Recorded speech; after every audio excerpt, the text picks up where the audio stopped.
I anticipated that a new chapter in our lives would begin the day we moved into our new home. However, something unexpected was in store for me. Another big truck pulled up silently in front of our house as soon as we were done moving in. "Is this truck ours?" I questioned my spouse, feeling a little nervous. Then I heard my spouse say those things with a smile. "Actually, from now on, my parents will live here with us." "What? Really? Why?"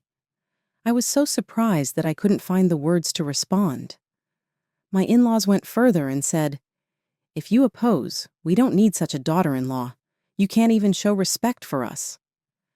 At that moment, I couldn't help but burst into laughter. "Does this mean our married life is over?" I asked while laughing. "Huh?"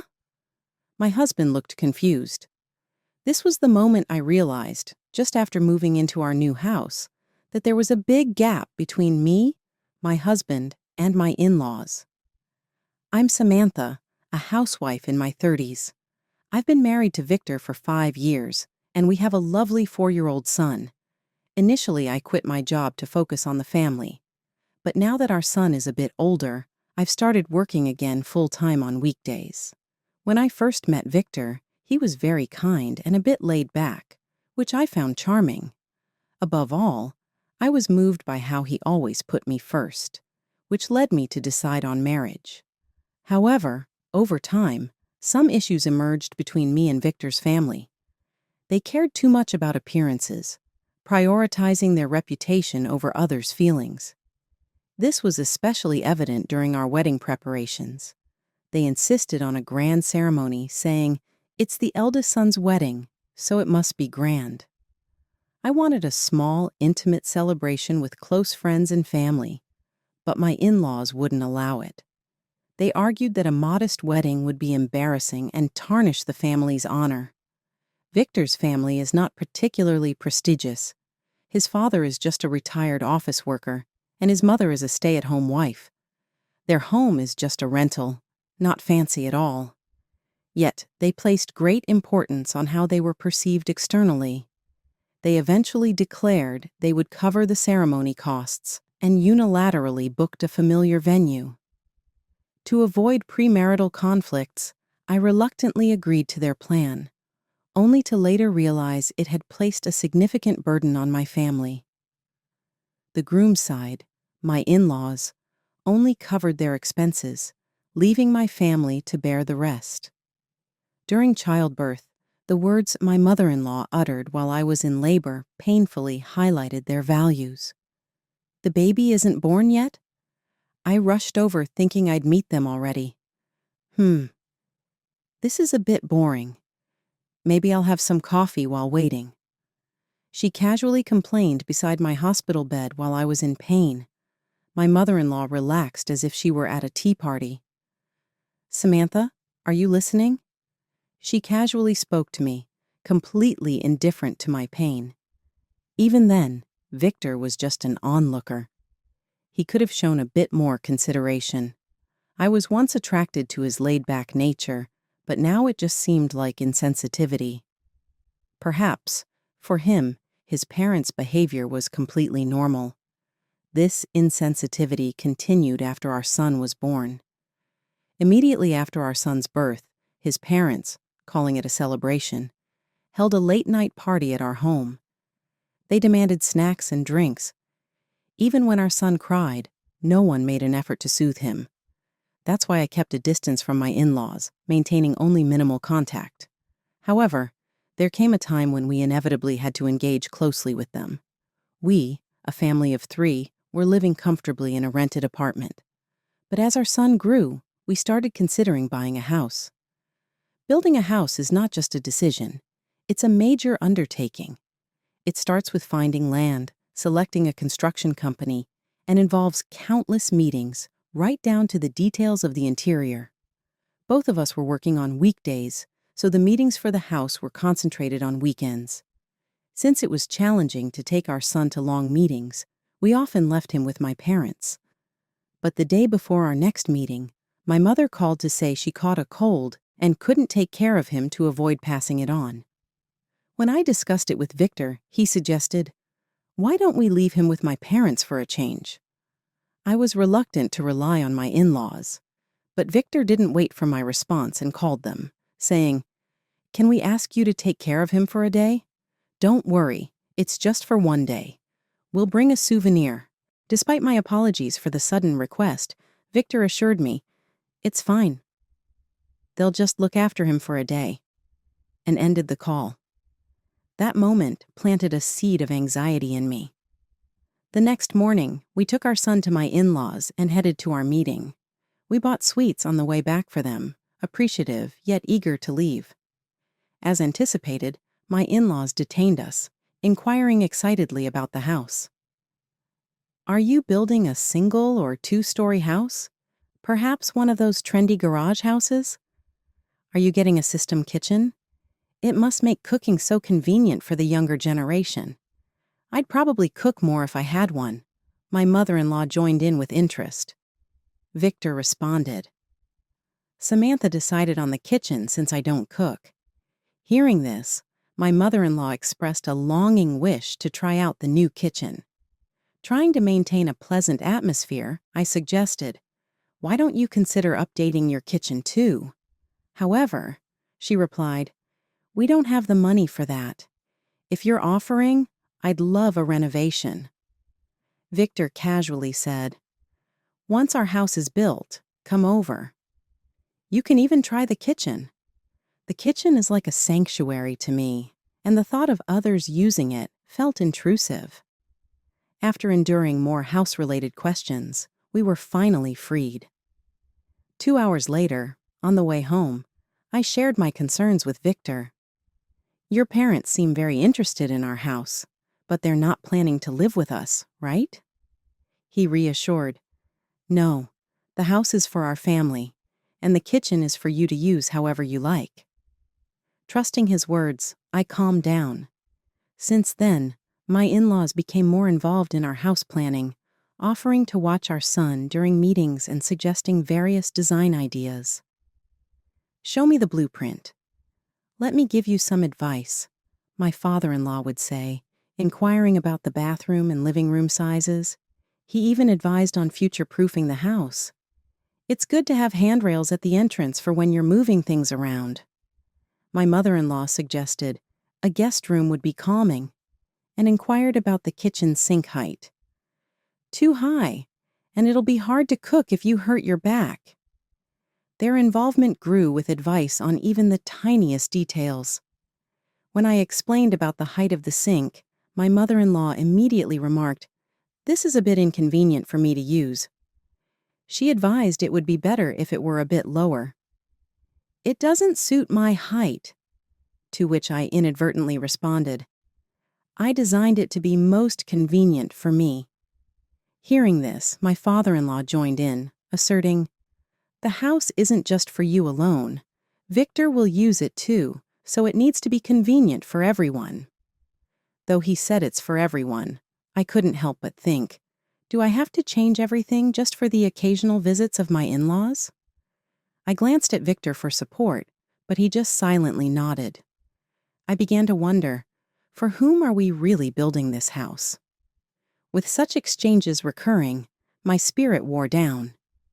I approached Victor, suggesting, "Let's stop leaving our child with your parents and ask them not to interfere with the new house discussions."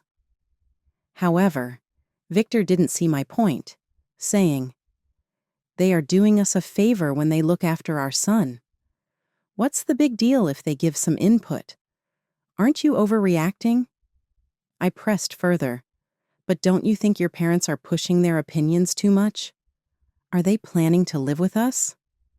Victor suddenly got angry and shouted, "How many times do I have to say it? The house is for our family. If you keep nagging about this, we might as well divorce." I was confused. How did a discussion about the new house lead to talks of divorce?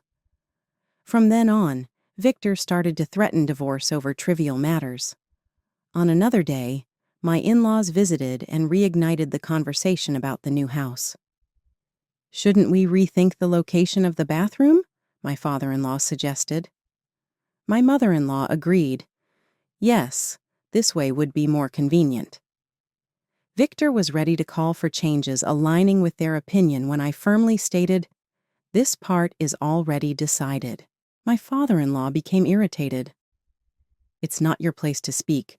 You should respect the opinions of your elders," he scolded loudly. My mother-in-law added subtly, "We're saying this for your own good." Yet there was a coldness to her words, with no support from Victor, who lightly remarked, "They're just trying to help. Why not listen a bit?" My father-in-law turned to Victor and said, "Couldn't you have found a more understanding woman?" Victor responded, "Don't say that, Dad." "Samantha, apologize. Otherwise we're heading for divorce." I could only respond with disbelief. Internally, I felt at my limit. The relationship with my in-laws was always challenging, but recently, Victor has become increasingly submissive to them. The kind Victor I knew was gone, replaced by a husband under his parents' influence. The excitement of building a new home had turned into daily heartache from interactions with my in-laws. Any complaints to Victor were met with threats of divorce. At one point, he even showed me a filled-out divorce form. "Why are you so cold? My parents are just trying to give advice thinking of us. They take good care of our son, don't they? If you keep this up, I'm seriously considering divorce," Victor began to say. I was stunned. It was clear he would always side with his parents. Their care for our son was minimal. My parents were the true support, responding to sudden calls from daycare and caring for our son when I was sick. While my parents prepared birthday and Christmas gifts, my in-laws never presented a gift to our son, yet they always demanded something from us during visits. Victor wasn't seeing the reality of our family. Exhausted, I fled to my parents' home. Seeing my state, my mother immediately sensed something was wrong and kindly asked, "What's the matter? Are you troubled by something?" After I confided everything to her, she said, "You can always come back here." Her words lightened my heart. Indeed, I didn't need to force myself to fit in with that family. It was just a matter of making a decision. But my concern was our son. We just built a new house envisioning a happy future there. But my in-laws' interference increased, and it felt like it wouldn't be long before they took over the house. The thought of being constantly targeted and used by them was unbearable. Yet if I suggested divorce, Victor would surely refuse. Despite often mentioning divorce, his family cared about appearances, so I doubted it would go smoothly. Thus, I started preparing for a possible situation. Finally, our new house was completed. When the three of us went to see it, our son was thrilled, running around the new space. Surrounded by the new house's scent, I felt the reality of achieving our ideal home. Victor and I discussed the moving details. The plan was to leave the second floor, designated for the guest room and our son's room, empty for a while, using it as temporary storage. I shared this plan with Victor, but he only responded, "Make sure to organize the stuff," while saying, "Why rush?" I already had a suspicion then. The moving day arrived. After leaving our son with my parents, I immersed myself in packing alone. But soon I noticed Victor was missing. When I found him, he was on a call saying, "What? You're coming now? But we're still unpacking." I sighed internally. "Your parents again?" Soon another truck stopped in front of our house. I thought it was a forgotten item. But when the doorbell rang, my in-laws were there, carrying their belongings. My father-in-law entered briskly, asking, "Is everything unpacked?" Then he glanced around and remarked, "Oh, it's not organized at all. It must have been hard for you, Samantha, to do this alone." Behind him, movers stood with large protective covers, politely asking, "Hello? Is it okay to start the work here?" Confused, I thought, what work are they talking about? My in-laws quickly instructed the workers to begin, and they invaded our new home. I asked Victor urgently, "What's going on?" He replied, Actually, we're going to live together now. My parents have always helped us a lot, especially with our son, so it's more convenient. I wasn't aware of this plan. I objected, to which he said, I'm the head of this household. My parents have always advised us on the house. Mom is looking forward to living here. Wait, this house is for us and our son. There was no plan for your parents' rooms, I argued. Then my father-in-law demanded, the largest room on the second floor will be mine.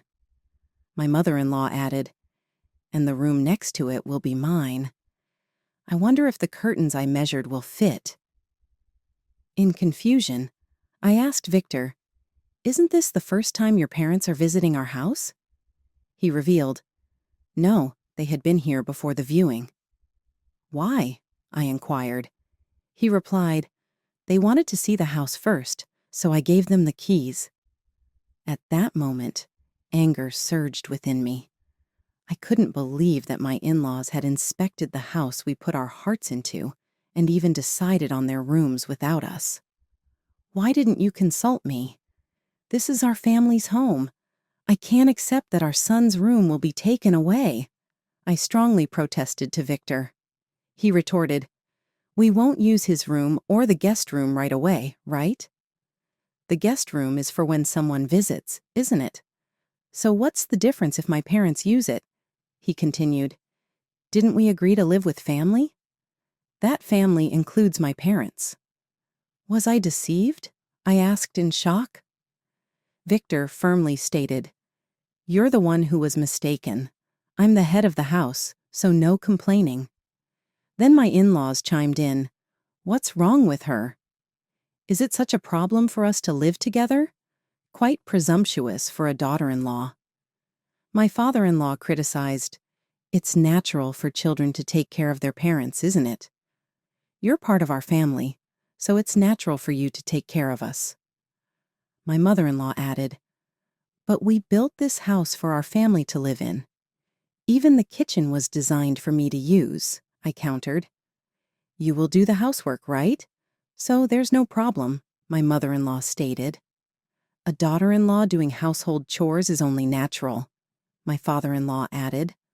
So you're saying you won't do any housework? I questioned. Of course. What a noisy daughter-in-law. Victor, you don't need such a wife. Divorce her, my father-in-law shouted. Victor also declared, don't talk like that to my parents. We really will get her divorced. There it was, the mention of divorce. So you're considering divorce, aren't you? Huh? At that moment, I couldn't help but laugh. We're practically divorced already, aren't we? I said. Victor and his parents looked shocked. We're not legally divorced yet, I mentioned, presenting the filled-out divorce papers to him. What's this? Victor exclaimed. The divorce papers you handed me while saying, I'll divorce you. Don't you remember? I retorted. That was a joke, he claimed. But I challenged. Threatening divorce every day and it's a joke? We're a couple, aren't we? Just a joke? He tried to explain, but I could only respond with a bitter smile. I've never heard of someone considering threats as jokes. Plus, I've recorded everything you've said, all your threats. Victor, in shock, exclaimed, What? Yes, I'm taking these recordings to a lawyer. We're getting a divorce, I declared. Victor, now panicked, asked, But what about this house? I wanted a happy life here with you and our son, but it seems you didn't. Go ahead, live here with your parents, I stated. Then I added, once we're divorced, return the $50,000 I contributed as a down payment and don't forget about child support. I'll be raising our son. With that, I took out a cardboard box I had prepared in advance. Inside were bags and backpacks filled with mine and my son's belongings, prepared just in case. Knowing that my in-laws were trying to take over the house and that Victor was complicit, I realized that divorce was my only option. However, Victor, who was concerned about appearances, wouldn't agree to a divorce quickly. The divorce papers were prepared by Victor, but I decided to use them. He might think it's just a threat, but since he had already filled them out, I used them to my advantage.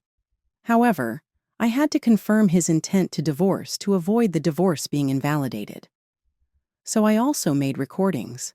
He probably thought I didn't have the courage to divorce him, especially with a young son involved. But I'm not alone. My parents support me, and I can't imagine what would happen to my son if we continued living with his family. Therefore, the best option was to divorce and leave. My parents have supported me and welcomed my son and me. "This is your home," they told me as I arrived with my belongings. At the lawyer's office, I submitted the recorded data and the divorce papers to formally start the divorce process. Over the next week, Victor contacted me multiple times, but my decision was firm. I believed it was the best choice for my son and me. While I avoided Victor's calls, numerous messages were left on the answering machine, mainly about the house mortgage, with no mention of our son, apologies, or his parents. It seemed Victor was more concerned about the mortgage than the issues with his parents. No surprise there. Victor had no savings, often spending on hobbies like casinos and slot machines. The money actually used for the house was solely my savings from before our marriage. Although Victor said, "Don't worry, I'll put the mortgage under my name," I didn't trust his naive thinking. That's why I had him sign a loan agreement for $50,000, stating he borrowed this amount from me and would repay it. To Victor, borrowing money between spouses might not have seemed like a big deal, as he signed without complaint. This loan agreement became crucial just in case. Even though we used my savings for the down payment and the mortgage was in Victor's name, he likely depended on my income too. He probably intended to make me bear the living expenses after his parents moved in. I'm sure his thrifty parents wouldn't contribute to the living costs either. But I had already decided to divorce. As long as I received the money I gave him and child support, that was enough for me. I had no desire to speak with his family again. Leaving all procedures to my lawyer, I submitted the loan agreement, intending to demand full repayment. I was prepared for a request to pay child support in installments, but due to their pride, they chose to settle it in one go to sever ties with me quickly. How they managed to arrange the funds, I do not know. But that's no longer my concern. A new future with my son awaits me. I was surprised by their decision, but learning they gave up living in the new house and chose to sell it gave me a sense of closure. Without me, the loan payments became a burden for them, along with their dubious debts. Victor and his parents started a new life in a small apartment, facing financial difficulties. My mother-in-law, who had dreamed of a system kitchen, was deeply disappointed that her dream wouldn't come true. The kitchen designed for my convenience would have been too high for her, adding to her frustration. Moreover, the situation became even more complicated when the divorced sister-in-law and her children returned to Victor's parents' house. The addition of the unemployed sister-in-law, who had no desire to work, and her two sons, a middle schooler and an elementary schooler, made the house even more cramped. With only Victor's income and the meager pensions of his parents, their living situation became extremely difficult. With Victor burdened by debt repayment, their household finances were always in dire straits. There were constant complaints from neighbors about the never-ending arguments within the family. My sister-in-law complained that they were supposed to live in the new house, while my mother-in-law lamented the loss of the chance to use her dream system kitchen. Victor, frustrated, dived deeper into gambling, saying, "If you complain so much, I'll hit it big and buy a house or whatever," only increasing his debts. Rumors even surfaced that he borrowed more money from loan sharks, casting a shadow over their future. But this is all due to Victor, who always sided with his parents. So it's his own fault. I distanced myself from their life, starting anew with my son. Living in a rental apartment near my workplace is refreshing, and I find new energy in both my work and home life. When I come home late, my parents support me by taking care of my son, which gives me peace of mind. As I worked hard, I achieved results and improved my income. Thanks to this, I am planning a relaxing trip to a hotel with a spa with my son and parents. My family is irreplaceable to me. Freed from the days of being manipulated by Victor and his parents, I'm now expressing my gratitude to my parents who have always supported me. Feeling the true happiness of family, standing firmly on my own feet, I look forward to forging a new future with my precious family.